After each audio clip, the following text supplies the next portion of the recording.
हेमंत सोरेन को लेकर supreme court कह रहा है कि आप हाई कोर्ट क्यों नहीं जाते हैं।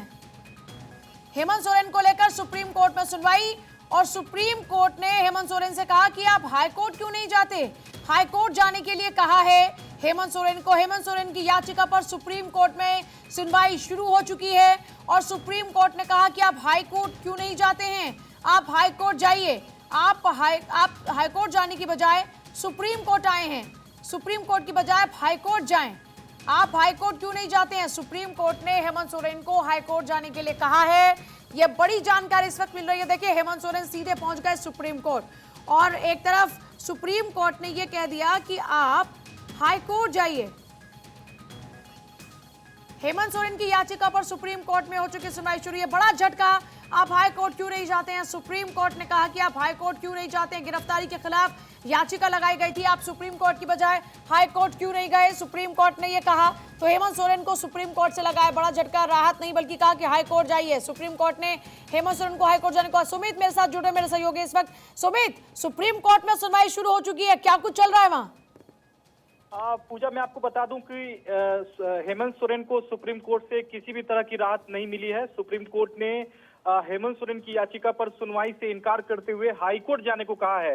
ऐसे में सीधे तौर पर हेमंत सोरेन के लिए एक बड़ा झटका माना जा रहा है, क्योंकि कल इस मामले में उन्होंने याचिका दायर की थी और सुप्रीम कोर्ट से कहा था कि वो हाई कोर्ट में जो याचिका उन्होंने दायर की है उसे वापस ले रहे हैं और सुप्रीम कोर्ट में याचिका दायर कर रहे हैं। Special bench justice Sanjeev Khanna की गठित की गई थी और जस्टिस संजीव खन्ना ने सबसे पहले कपिल सिब्बल से पूछा कि आप सुप्रीम कोर्ट की बजाय हाई कोर्ट क्यों नहीं गए। हालांकि कपिल सिब्बल का कहना है कि यह पूरा जो मामला है वो मुख्यमंत्री से जुड़ा मामला है और गिरफ्तारी जो है वो अवैध है, लेकिन सीधे तौर पर सुप्रीम कोर्ट ने कहा है कि कानून सबके लिए बराबर है। आप निचली अदालत में जो जिस तरह से उनकी पेशी होनी है और ईडी की जो गिरफ्तारी को जो आपने चैलेंज किया है वो आप हाई कोर्ट जा सकते हैं, सुप्रीम कोर्ट आना सही नहीं है। ऐसे में एक बड़ा झटका देते हुए सुप्रीम कोर्ट ने पूरे हेमंत सोरेन की याचिका पर सुनवाई से इनकार कर दिया है और हेमंत सोरेन के वकील कपिल सिब्बल को कहा है कि वो राहत पाने के लिए हाई कोर्ट जाएं। तो निश्चित तौर पर एक बड़ा झटका है। किसी भी तरह की जो राहत है वो हेमंत सोरेन को सुप्रीम कोर्ट से नहीं मिली है। मतलब ये मान के चले कि अब हाई कोर्ट का रुख करना पड़ेगा। सुप्रीम कोर्ट से जो राहत की दरकार थी वो राहत तो नहीं मिल पाई।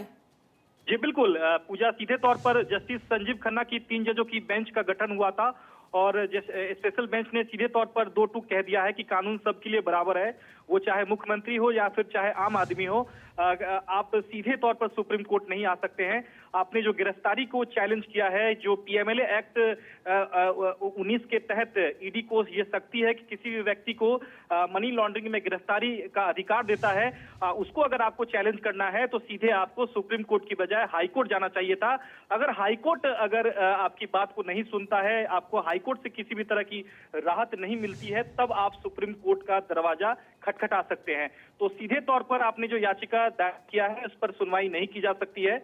ऐसे में हेमंत सोरेन को सुप्रीम कोर्ट ने किसी भी तरह की राहत ना देते हुए हाई कोर्ट जाने की सलाह दी है। जाहिर तौर पर बहुत शुक्रिया सुमित आपका फिलहाल पूरी जानकारी के लिए। तो हाई कोर्ट जाने की सलाह दी गई है और कहा कि आप भी आम जन की तरह हैं, कानून सबके लिए बराबर है, चाहे आप किसी भी पद पर क्यों ना बैठे हों।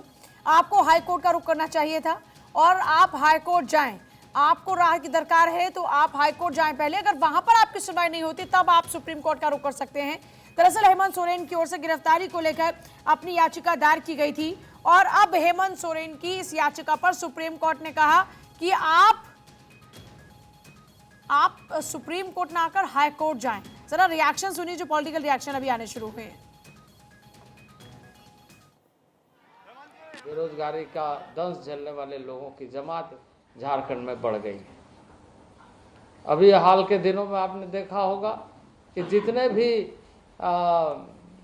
परीक्षाएं हुई वो परीक्षाएं रद्द करनी पड़ी, क्योंकि परीक्षा के जो प्रश्न है वो लीक होते चले गए। इन सारे धंधों में इन सारे चीज़ों को ठीक से करेंगे तो उन्हें ये बताना पड़ेगा कि